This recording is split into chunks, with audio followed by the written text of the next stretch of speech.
Morning guys, what's going on? I'm back with another video. I'm gonna be shooting a leg day today. I'm gonna try and stop editing my videos so much and just have me speaking normally, because I feel like I've been sort of monitoring how I speak too much on my videos. But anyway, so hitting some legs today. I split my legs into 2 days, so I do hamstrings and glutes on one day and then calves and quads on another day. So today is quads and calves. I've actually switched up my, I'll flip the camera around. I've actually switched up my footwear. If I can pull that down, my bad. Got these zeros, I can't remember what they're called, HFS, or if it, is it, hold on, let me have a look here. It's the Zero Prio Neros. So they do actually come with a sole, but I've taken it out. But basically on my leg days, I always want zero drop. You know, sometimes these shoes can look a little bit, you know, a little bit weird, but this I think's like the best of the bunch from what I've seen. So I'm going to be using this for the second time today. I used them last session, and yeah, we can just show it in the video and probably talk about it a little bit more. But today is, what day is it? It's Saturday. I'm just trying to document the dates, because even for myself, like, I want to see what I look like and what weights I'm pushing at certain ages. So it's Saturday the 22nd of Feb. Probably can't see that. It's currently 7:30. But yeah, gonna head to the city gym. It's a Saturday, so it's probably gonna be a bit busier than I want it to be, but I talk about that in all my videos. So yeah, let's get into it. I'll show you the reps and also the weights I'm currently doing at the moment. I don't know if I'm gonna do any commentary while I'm there. I might just do a voiceover, but we'll see how that looks. So I'll talk to you guys soon. All right, so starting off my leg session today, I started off with this movement, which I actually followed from another creator. I can't remember his name at the moment. It kind of escapes me at the moment, but basically it's a 24 rep set. So at the bottom of the movement, you're coming up from the bottom to halfway for 8 reps, from halfway to the top for 8 reps, and then you're doing from the calf raise motion from all the way from the bottom all the way to the top for 8 reps. The reason I've started doing this is, I'm not sure about you guys, but I had an issue when it came to training calves and actually feeling a pump out of it. I felt like I was sort of straining muscles or tendons, or at least feeling like something's working, but I didn't ever feel that sort of feeling that my calves were getting pumped. Give this a shot, because it's the only thing that I've found that actually taxes your calves, and it hurts in a good way, and it feels like you're actually getting a pump. I've only recently started doing this, probably in the last sort of, I don't know, maybe 4 weeks. So it's hard to say, like, my calves aren't that impressive, to be honest. So I'm willing to try anything at this point. So yeah, give it a shot. The bottom part of the movement is probably the hardest, and in this particular, on this particular day, which is today, I just kept the weight the same because I hate having to sort of stop and then, you know, change the weight, and then continue with the other sort of 8 reps until we get to the end kind of thing. So I just stuck it at 55 and focused on just making sure that the tension's there. It seems to be a common trend with what I do.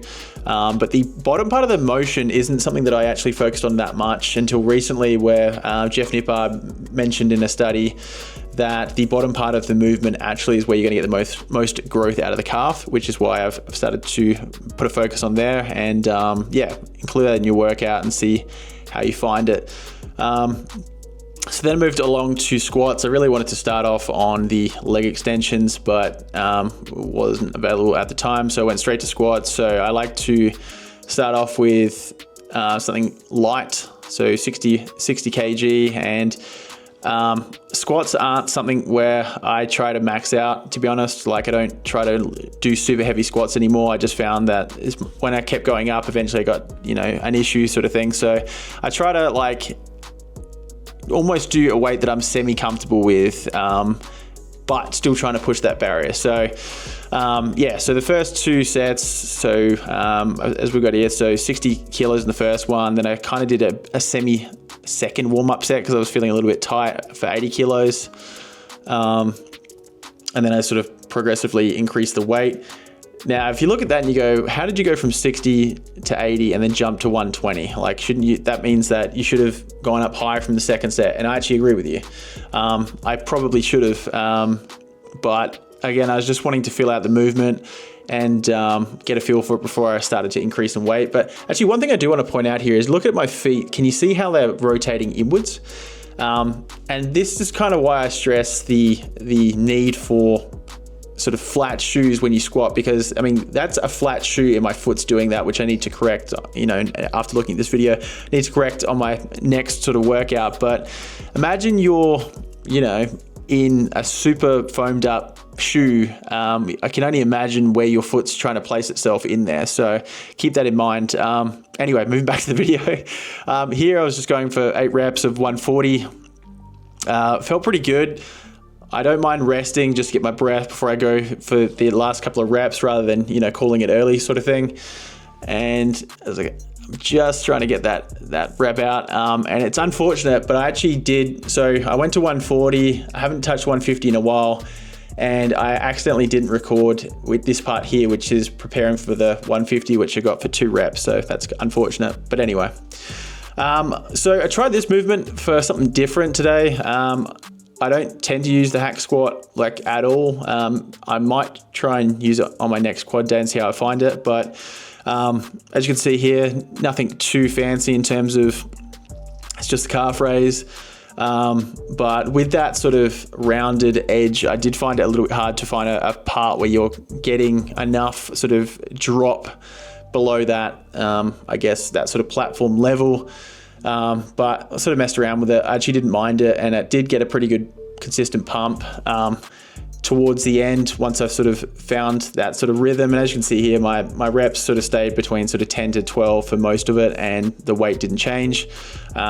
If I'm not really getting, you know, much of a fit, if I'm not really getting, you know, a full contraction out of the exercise, I start with lower weights until I kind of find that point of concentration of where I'm actually supposed to put my foot and engage which muscles. So I tend to kind of stick at the weight that it currently is, and just get a feel for it. And, you know, give me 2 to 3 weeks and I bet you that weight would have increased, and I'd be getting a full proper contraction out of it.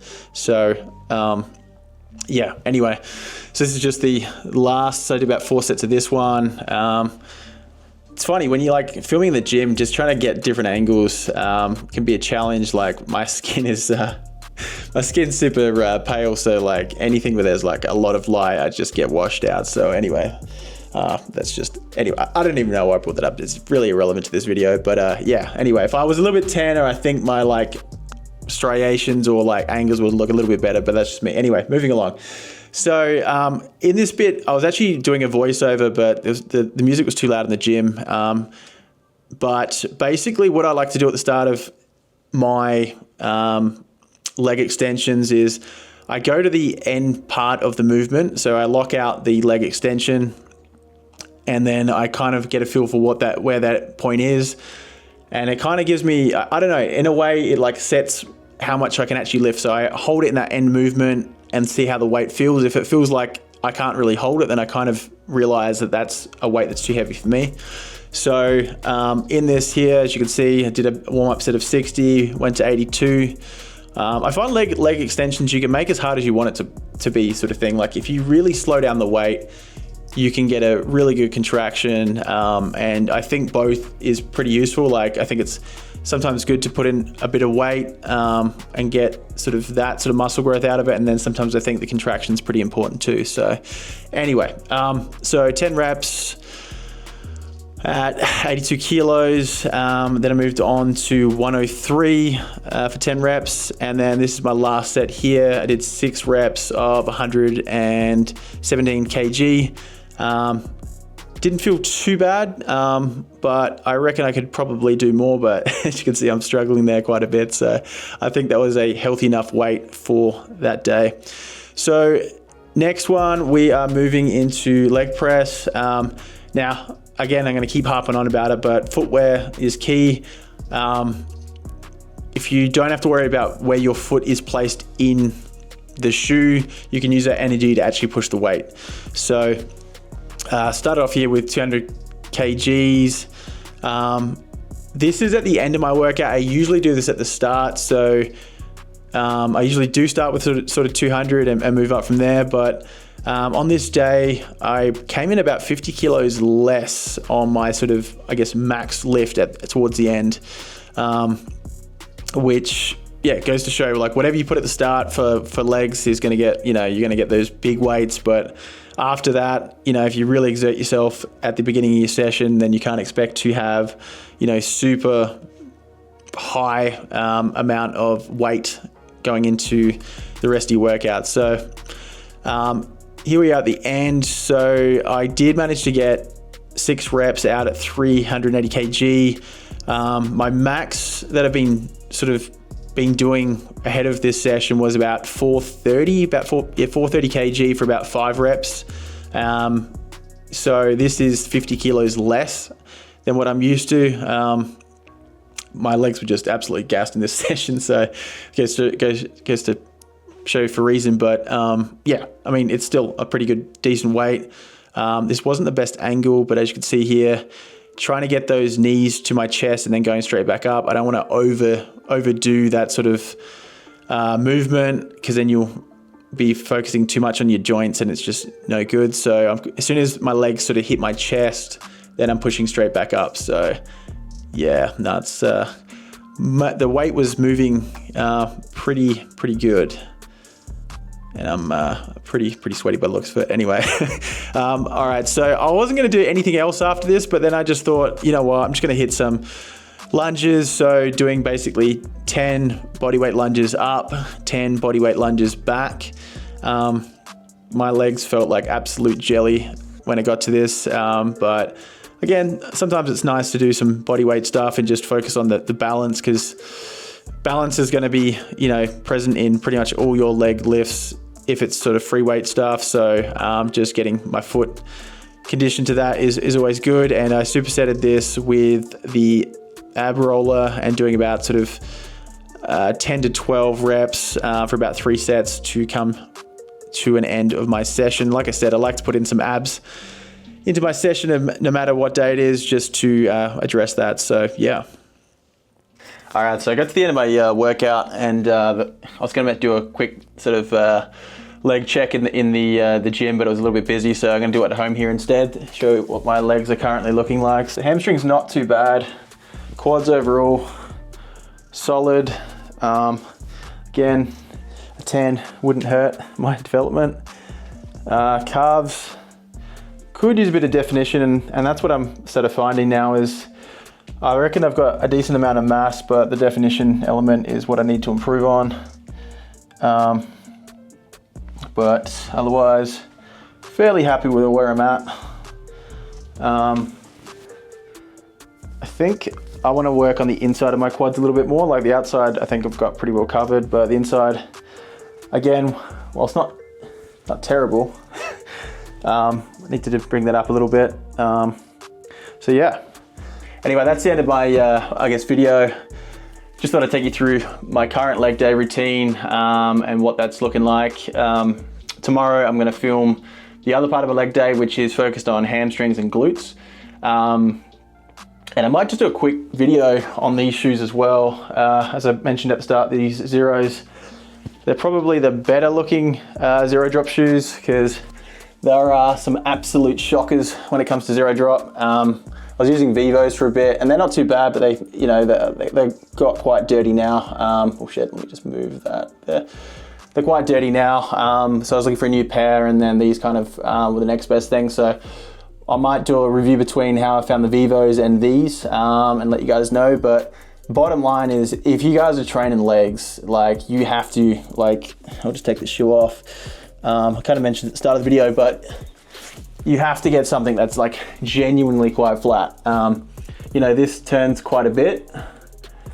And that's good, because if you're training calves, you want something that's going to flex, so when you're actually pushing your calf up, it's bending instead of having something that's dead straight and you're trying to basically do that on a calf raise. So that's just one element. And then when you get to heavier weights, you get exposed by the fact that you have to be, if you've got an insole, I don't have it here at the moment, as I said, I'll do it in another video, but if you have the insole in there and it's squishy, when you're putting your sort of foot down, it's going to be moving. And I found last week that even with these shoes, there was like a sole probably about that slim. And yeah, I went and trained legs, and probably it was okay for a couple of sets. It was okay for a couple of sets. But when it got to, I guess, the 4th or 5th set, so I'm just gonna take my shoe off as I'm talking to you guys. When it got to the 4th or 5th set, I started to feel a little bit of knee pain, and I took the sole of the shoe out and tried to see if that's what it was. And lo and behold, as soon as I took the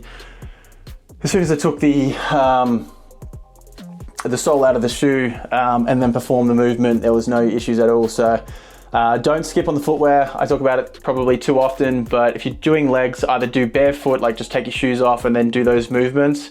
Obviously, if you're on machines where you're extending and it's not like all the force is going through your foot, then it doesn't matter so much. But if you're doing, you know, lunges, squats, that sort of stuff where you're pushing from the ground up, then you want to make sure whatever you're, sorry, I keep moving because I can see myself here, then whatever you're training in is going to be very important to what you're doing. So, sorry, it's just, as I was like talking to the camera, I looked out, there's like a bunch of girls just looking at me, that's all right. So anyway, that brings me to the end of the video. Let me know what you guys want to see more of. Like, I'm just sort of just making videos and seeing what happens. I don't necessarily have a, you know, significant game plan. Obviously, the whole point of doing this sort of stuff is to benefit you guys, because I've been training for, well, probably like 12 plus years, and you know, there's things I've definitely learned and sort of gone past. And at the end of the day, like, no matter what you do, I think that you just have to be consistent with whatever you're doing. Like, if you're at the start and you haven't really lifted at all, like, you're gonna have to give it like years before you start to see some really good gains. Obviously, you can get, you know, you can get pretty shredded within 6 months to a year, but like, there's just something about when you do lifting for a long period of time, like the certain striations you get, the certain feelings you get on the movement, you know, all those contractions and that sort of stuff that you start to understand and learn after a while. And I think, you know, when talking about technique, machines are different to free weights, and I think that technique for one person doing machines might be different for another person, just because, you know, you might have longer femurs and taller, shorter, all that kind of stuff. So like, you have to figure that out for yourself. I mean, things like back for me took ages to get to a point where I actually felt like my lats were, you know, getting a decent contraction, and a lot of that was lowering the weight, understanding where the movement was actually going, and going from there. Anyway, I'm gonna stop rambling, but this is my video for today, and like I said, I'm gonna try and get another sort of voiceover video tomorrow, going through glutes and hamstrings, and yeah, stay tuned. Thanks, guys.